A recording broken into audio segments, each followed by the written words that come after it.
So I took a little detour coming back from Black Bear Pass. I should mention, unfortunately, I did not get a chance to make it as far as I wanted on the Black Bear Pass. For a couple of reasons. The road that goes from the peak towards the area and point of no return, it got progressively worse, but okay, whatever.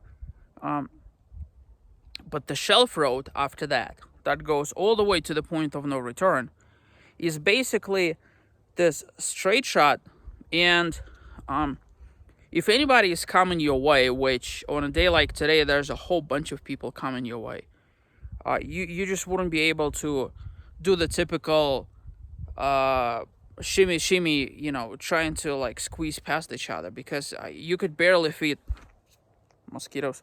You could barely fit one vehicle in there.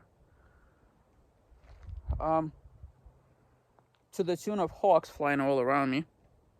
I don't know if they're trying to protect their nest or whatever. There's one over there, one right behind over there. So, but on the way back, I saw a little detour. Right now, I pointed that out on the way up the mountain. It's the connector to the Porphyry guard. That's a tongue twister. Seriously, whoever names those things Porphyry,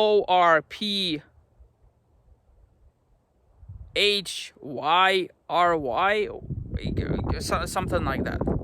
I'm just gonna call it Porphyry.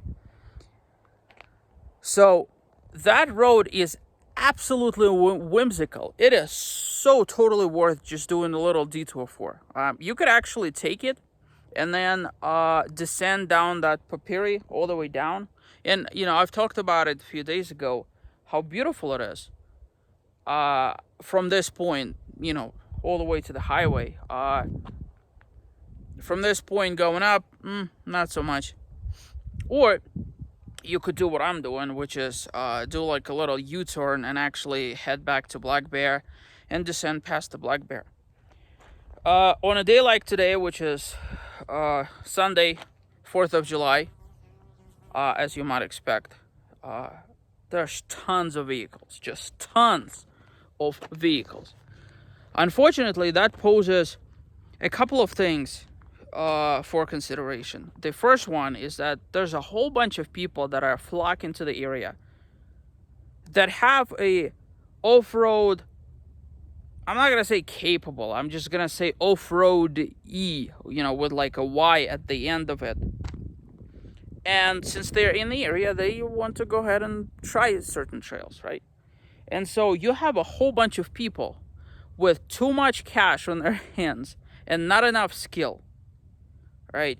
There's no traffic rules or expectations at all.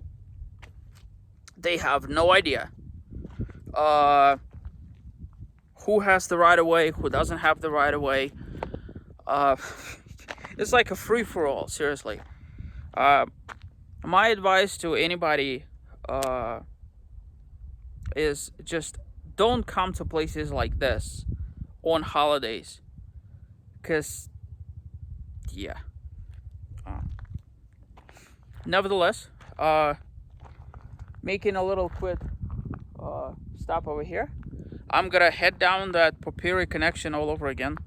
There's some marvelous camping opportunities there. Oh my god. I'm sincerely jealous of people that.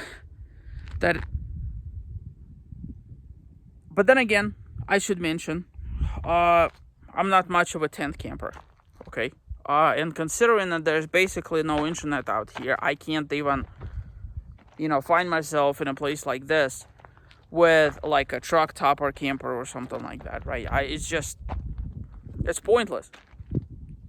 In my particular case, I have to work.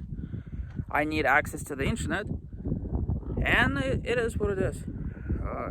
But there's camping opportunities everywhere. Oh my goodness, how lucky those people are with magnificent views. Just wow.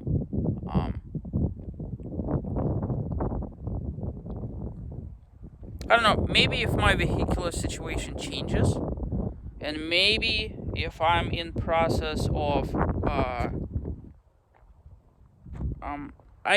I don't want to be throwing this out there ahead of time and then kind of disappointing myself, if anything. I don't want to be making promises I can't keep. I think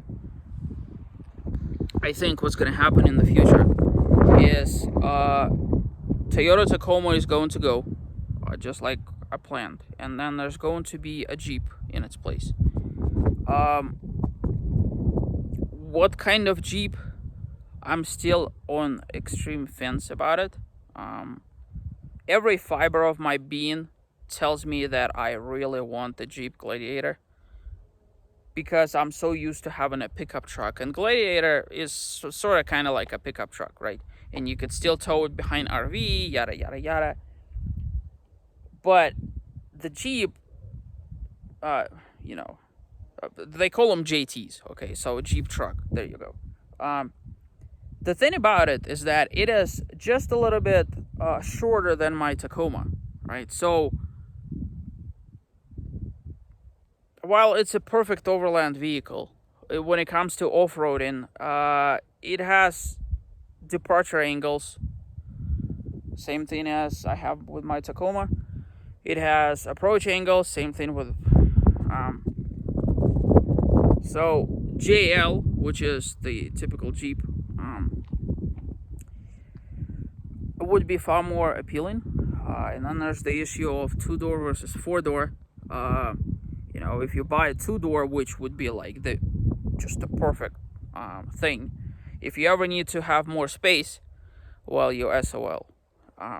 Yes, you can fit some people in there, but you have to move seats, but I would have to say, based on just my priority list, it would be really nice to have a Jeep truck followed by a four-door Jeep followed by a two-door Jeep, right? But the conventional wisdom actually tells me that it should be the other way around. It should be either two-door Jeep, a four-door Jeep, or a Jeep truck. I have plenty of time to come to that decision. It's like a case of practicality, just how much off-roading are you doing. But then again, you're stuck with what I have, right? You're doing some off-roading, not all off-roading, and then you run into issues because of choices that you've made. So,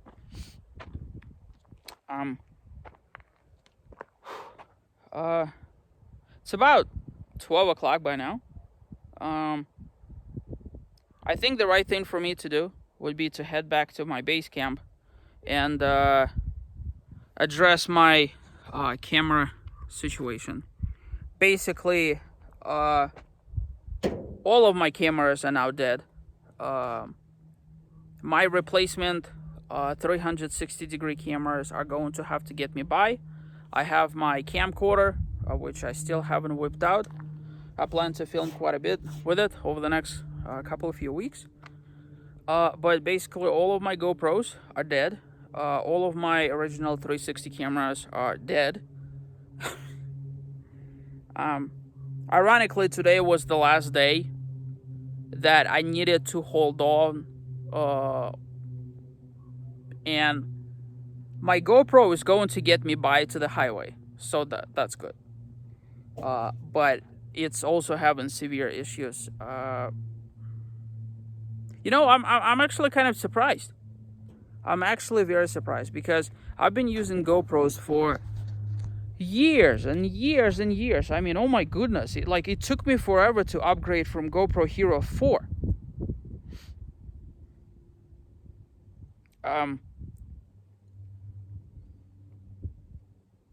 The 7 model, I had nothing but issues with. The 8 model, I had nothing but issues with. And I have more than one 8 model, so it's not like it's just one faulty camera. They're all like that. There's something inside of them. I don't know what GoPro is doing. Maybe it's all the fancy schmancy thinamajigs, that, whatever. but what's happening is the typical use doesn't, like, I used to go scuba diving with my Hero 4s, kayaking with my Hero 4s, mountain biking with my Hero 4s, off-roading with my Hero 4s, right? Camping with my Hero 4s, right? My Hero 8s have been nothing but issues, and so did the 7. I'm like, what the hell is going on? And of course my Insta361Xs, they're fickle as it is, the original model. The second generation, which is what my replacements are, I have no idea how durable they are. One thing I already found out is that they're not necessarily incompatible with remote controls, which I use heavily, but they are very fickle as it comes to remote control. So yes, I'm gonna start filming new angles, one of which will be up front, up here on the Jeep. This thing is mounted in such a way that it will provide kind of this shot as if somebody is walking in front of the truck. My goal is to actually jerry-rig something behind my pickup truck as well, to replicate that same shot in the back. The problem with using my Skydio 2 drone is the fact that the weather here is just so incredibly unpredictable. Like, it's extremely windy, followed by a complete calm. It's snowing, it's hailing, it's raining, it's like the second you whip anything out, all of a sudden it just goes bam, the weather changes. As you see, the clouds are starting to gather up all around me. So I'm quite happy that I was able to capture at least Black Bear Pass in the sunlight. But it's just, that's mountain weather for you, I suppose. But my goal is to obviously discontinue use of my GoPro and 1X. Box them up. With any luck, I might be able to actually ship them off to GoPro and get me GoPro replacements, or something. I mean, yeah. So there's that. Other than that, time to mosey back and grab a quick bite and see what the future holds.